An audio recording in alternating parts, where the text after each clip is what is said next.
Hey everybody, this is Alex Merced from AlexMercedCoder.dev, and we're now in the fifth part of the series. We're going to be doing update and edit. So basically, we now have the ability to create and read. So we can read the data that exists, and we can create. So to finish our CRUD functionality, create, read, update, delete, we need to build out the update and delete functionality to be able to update the existing sodas and then later on delete sodas.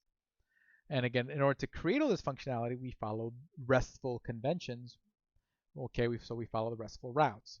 So the routes for updating are edit, which is going to be like the new route, which created a form to edit a particular soda. So that's going to be like /soda/id/edit. And then we're going to have an update route, which receives the data from that form and updates that individual to do. So again, models, views, controllers. So first what we need to do is create the model. So really we just need to create a function that does the updating. Okay, so I'm going to head back to my model, add another function, we'll just call it update. And this function should receive an index so that we know which to do to update. And then we're going to receive the, updates, what are the actual, like the new version of the thing. And then we're just going to say that this dot data, whatever thing is at that index, now equals the new updated object, equals updates. Okay, and then that's it. That's all we need to do here. Okay, now again, if this were a database, we would just create a model and we would just have a soda object with a bunch of built-in functions already. Because usually, like if you're using Mongo, the Mongoose library will create this object for you with a bunch of functions built in already. If you're using SQLize for like Postgres or MySQL, that's going to generate a model for you. That's going to generate like a soda object that has all these functions built in for you already. So this is just to simulate that. We're just creating these functions in this object to kind of make it similar to what it'll look like when you use a database. Again, you can take a look at my Model Express app to see an example of what that would look like. Okay, so yeah, let me go. We got that function built out. So now we just need to create the routes. So let's head over to my controller. So my soda controller is in the controllers folder. And actually, here's where we're going to eventually. I'll just wait till we get there. So we need to create two more routes. So we're going to need to create an edit route, which is going to be a get request to /soda/id. That's how we know which soda you're updating /edit. That's going to be the URL. And again, it's going to create form to update soda.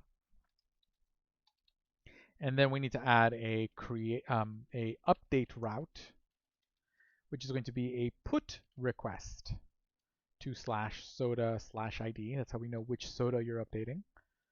That receives form data, updates soda, redirects the index. That's what it's going to do. Okay, so first let's create the form. Okay. Now what we're going to do is we are going to do router.get. And again, we don't need to write /soda, so it would be just /id/edit. Because we don't have to do this part, because again, we registered it, the router with server.js already. And it's going to be recres, and we're going to say we want to just render the form. So it'll be like res.render. We're going to render a view for that form. So we're going to follow again. It's going to be inside the soda folder in views /edit.ejs because it's the edit route. Now we're going to want to send it two things. We want to send it the actual individual soda that we're updating, because you'll see why you need the information for that soda, which we have a function to do that, right? We have our get1 function, so we can just use that and say, and we have the index, because that should be what's coming from the ID param. So I can just say, hey, get me rec.params.id, get me that one soda. but we also want to send the index. You'll see we'll need that. So rec.params.id. Okay, so there we go. So now that's going to render that view. That view should pretty much be exactly like the new view, so I can just literally copy and paste that view. So I'm just going to literally just paste that and then rename it edit.ejs. And there we go. Now if we were going to say form to update, and what we need to do is we're going to use the name of the soda. So that way it actually says the name of whatever soda you're updating. So we know we sent over the soda, right? Because one of the properties in that object we sent over to the template was soda. So, and we know that every soda has 3 properties: name, color, ready to sell. So soda.name. Okay, cool. Soda.name. And then what we want to do is we want to populate the form so that we has the data from the existing form. Because if you ever update a website, like you edit your user account, the form already has all the data that already exists in the form. So we need to make sure that we do that. Like the form has the existing data. So the way you do that is you're going to edit the value property. So you're going to say value equals, in this case, and then here I'm going to put in soda.name. So I'll just copy and paste it to save myself some typing. And then for the color, same thing. So I'll just say value equals, and then paste in here and make that soda.color. Okay, and then we're going to change the submit. So we're going to just say update. And then we might as well use the name of the, or just say update soda. Now the tricky one's going to be this one right here, because there isn't a value property for a checkbox. Okay, a checkbox has a property called checked, if I remember right. So let's actually double check that. So input checkbox. Okay, pretty sure the property is just called checked. But again, there's just so many things you have to check all the time. So it's always good to go Google and double check. Well, it's not showing me the example there. Input type, here we go. This one, no, it's the property called checked. Pretty sure it's called value, input checkbox, additional attributes here, yep, checked. Okay, so basically if checked is there, that means it's checked. And if it's not there, then it's not checked. Okay, so we want to make sure that we conditionally put that there. So here in the ready to sell, we're going to do something a little bit more complicated. So I'll just kind of break up a little couple lines there. And then we'll have a little EJS thing here, which may inject something. And then we're going to say if soda.ready to sell, soda.ready to sell is true, then we want to have checked injected here. If not, again, we're using a ternary operator. So the thing before the question mark, if the thing before the question mark is true, then we're going to inject the thing after the question mark. If it's not, then we inject the thing after the question mark, which is nothing. So that'll, conditionally inject that word checked, depending on whether that's true or false. So that should now make the form pre-filled in with the information from the existing soda. So that way you start off with the current information. But again, when you submit the form, there's a couple of problems. One, we want to submit it to /soda/ID. So that's where the index comes in. So we go equals index. Again, we always use the equal sign whenever we want to inject information. So like that. Okay. But the problem is I don't want to make a post method. I want to make a put. Problem is I can't do that with a form. That's why once upon a time we installed method override. So again, remember we installed method override once upon a time. Now it comes time to use it. What method override allows us to do is it allows us to signal to Express that, hey, even though this form was submitted via a post request, we really want to treat this as a put. Okay? So it's going to allow us to kind of make that signal. So what we need to do is go back to our server.js. We're going to add this middleware. So const method override equals require method override. So we bring in the library. Then I'm going to add the middleware. And again, you generally want all your middleware before your routers. So I'm going to add this middleware after Morgan. App.use method override. And method override takes one argument, which is a string. And what this underscore method means is just like whatever that string is, it's going to look for a query string at the end of the request for that thing. And then it's going to use that to override the method. So to kind of demonstrate this, if I go back to the form, so let's see here, back to my edit form, here at the end of the URL I'm submitting to, I can add a query string. Again, query strings are added using a question mark. So I can say question mark underscore method, because that's what I specified when I just registered the method override middleware, and that's going to equal put. So now when this gets submitted, this is going to signal to Express to change this to a put request. So really a post request is made, but Express is going to know to swap it. Okay, so that way it'll get treated like a put. Okay, it's a silly workaround, but that's the reality when you're using standard HTML forms. It is what it is. You don't generally have this issue when you're doing JSON requests. So like when you're building APIs, it's not an issue because you kind of like hand make your requests using like things like fetch and Axios. But you know, we have HTML forms and this is how they work. Okay, so we got to do that. So that's going to convert that to a put method. So that's going to, so let's just see if that works by writing that actually, we need to write this route. Okay, so let me go back to my controller to go write this route. So that way when I submit the form, it has a route to submit to. So that'd be router.put, because it's a put route. And that's going to be /ID. Because again, I don't have to write /soda because we already registered the router. And the router said, hey, anything inside this router starts with /soda by default. It's already assumed. Okay, and then we're going to write the function rec res. And just like we did with the create route, we're going to test it out first. So first I'm going to just send back the body as JSON. I just want to make sure that, hey, this is all working.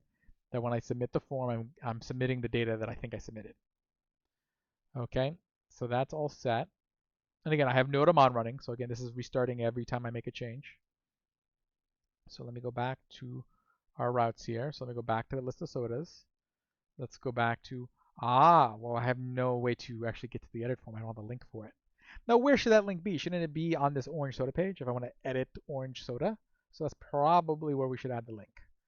So let me go to my show view so I can add that link.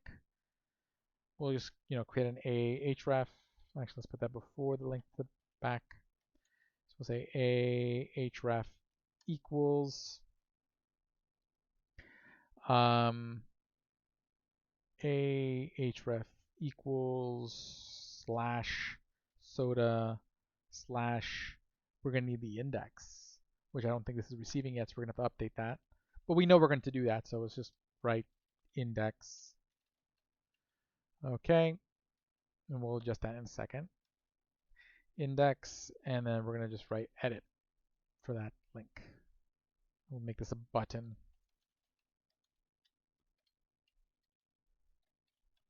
/button. There we go.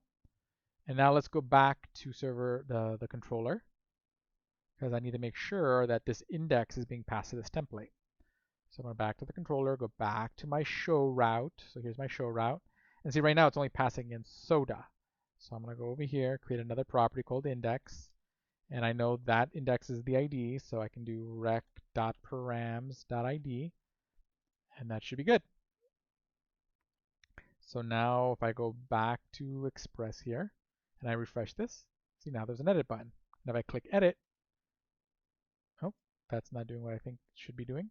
So let's see why. Oh, it's supposed to be ID/edit. Oh no, not there. This should be ID/edit. Because oh no, not that one. ID/edit. Hey, that's what it is. Oh, but I didn't put it in the link in the view. So show, this should be /edit. There we go. There we go. Okay, we gotta make sure we link to the right thing. So I refresh. I'm gonna hit edit and see, you can see like the link has changed now, right there at the bottom. And see now it takes me to the form. And see like it's pre-populated with the existing data. So let me just change the data And again, if this is all working, when I submit this, I should see the JSON representation of the existing data. Itchy fingers. Okay, and then I just click update soda, and see I get the object with the updates that I made. Cool. Okay. So now I know that my update route is receiving the right data. Now I can go finish my update route. So I go back to my controller because that's where the routes are. I go back to my update route. So now that I've confirmed that rec.body has the right data, I'm gonna go like do the things I plan on doing. So first thing I want to do is the same thing as I did before. I literally just want to copy. I can just copy this line here because I need to fix that ready to sell property. Because again, that checkbox is either going to give you that on string or nothing, which is just, silly, but that's just the way it works. So that'll fix that because again, it's going to check, hey, if ready to sell is true, or it's a truthy value, which the string of on would be, it's going to make this true. And if it's undefined, because it just doesn't exist, because that's what happens when it's unchecked, it just doesn't include the property, then it's going to be false. But either way, this property will have a definitive true or false value. Okay, and then what we can do is we can use that function we created, soda.update. We're going to pass in the ID, which we have direct.params.id, because again, we have that param in the URL. And then we can say, pass in the update. So the updated object is rec.body. And then we just redirect you back to index. Res.redirect back to /soda. Okay, and that should take you back to the soda page. So this should be working now. So let me go back over here. Let's go back to the main page. So I got my sodas. I'm going to edit orange soda. So I'll click edit and say soda 2. We'll uncheck this box and say orange 2. And see now, look, soda is orange has a 2 in front of it. Now I click on it, it's not ready to sell now. Okay, so I did actually update it. It actually did change in the array. So that works. Okay, so we now have update functionality. So we have create, read, update. So I have the ability to update. Okay, and actually I think we can probably just squeeze in delete here because that doesn't really add too much functionality. All we have to do is create another function for delete. So we go to our model, create delete. We'll call it destroy, and that'll be a function. We just pass in an index because we don't need to replace it or anything. And to remove it from the array, we just slice. So we're just going to do this dot data dot slice, not slice, splice. And we want to splice whatever is at that index, and we only want to splice one thing from it. And then that's it. That's removes it. Done. Okay. So now we have that. We can then go write the route. So we're going to go write our final route. So again, keep it above the show route. So this is our destroy route. So again, if I go back to my RESTful routes, see here's my destroy route, which is a delete request to /dog/id. In this case, /soda/id that deletes a particular dog's data. Okay. Destroy route, which is going to be a delete request to /soda/id, which just deletes an individual soda. So we're going to do router.delete to define a delete route. That's going to be /id. Again, I don't have to define the /soda part because that's assumed because it's all part of this router. And this router is registered in server.js and is assumed that it's always going to have /soda in front of it. That's what this does. It says only use this router if /soda is at the beginning of the URL, so we don't have to write it again. Okay, I go back to my controller, and we just say rec res. Okay, and then we're just going to say soda.destroy. We pass in the ID, params.id, and then we bring them back to the main page, res.redirect back to index /soda. And that's it. Okay, now we just need to create a delete button on the show page. So we go, because there's no delete page, it's just a show page. So no more templates. And then I'm just gonna, right next to this button, we'll do it as a form. We want to do it as a form because we want to use method override. So we're going to say form, and this form is going to have a submit button. So input type equals submit, and the value of that submit button is delete to do, or we'll just put delete. And then when this form is submitted, it is going to submit to action equals slash soda slash the index. So we inject the index using EJS.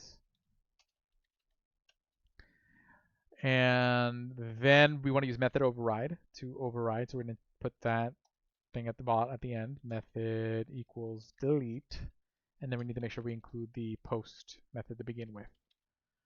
So it'll start out as a post, and thanks to method override, which will detect this query here, it'll switch it over to delete. And that should be good. Let me just see here. Oh, I didn't close the input tag there. Okay. Yeah, so we should be good. This should be done. So now if I refresh soda 2, see now there's a delete button. And if I click delete, orange soda is gone. If I delete root beer is gone. So now I have the ability to delete, I have the ability to update, I have the ability to read, I have the ability to create. I have CRUD functionality. So I have the ability to create, read, update, delete data. And the way I did that is by following the blueprint that all developers developing an application follow, which is the RESTful routes. Okay, this is generally, again, in real life, you end up deviating from this quite a bit, but this is generally how you start. This is generally like your starting place, your ground zero, and then you evolve from there. Okay, by thinking, okay, I need to build the create, read, update, delete functionality by following this playbook, creating these routes that do these things. Okay, and then when doing that, we organize our app into models. So again, this is this object that has all the functions for us to interact with the data of a consistent shape. So again, all our sodas always had name, color, ready to sell, a consistent model of the data. Okay, we can use that model to then get the data in our controllers and then send that data over to our views using the render function. Okay, so every time we use render, we were saying, hey, we have this view over here in this EJS file. We want to send it over this data from our models. And that's why the controllers are the traffic controllers. They're the ones organizing, saying, okay, hey, this request came in, match this data with this view, create the HTML file. And then that's the way essentially our app is working. Okay. And essentially all the front end logic is really happening inside those views. So from those views, I can then, if I wanted to do something like jQuery, I could like add a script tag in here and then like write some jQuery. Why? Because again, we have that partial where I included the jQuery script tag and I've attached that head to each view. So yeah, so that's it. That's how you achieve full CRUD functionality with all 7 RESTful routes while organizing your code in an MVC manner when you're doing backend development. And this applies to any language you work in, not just so whether you're using like Ruby on Rails in Ruby or working with Django in Python or any other framework in those languages or in JavaScript or any other language, you're going to find some sort of variation on this general story, okay, when it comes to backend development. So my name is Alex Merced from AlexMercedCoder.com. Have a great day and enjoy.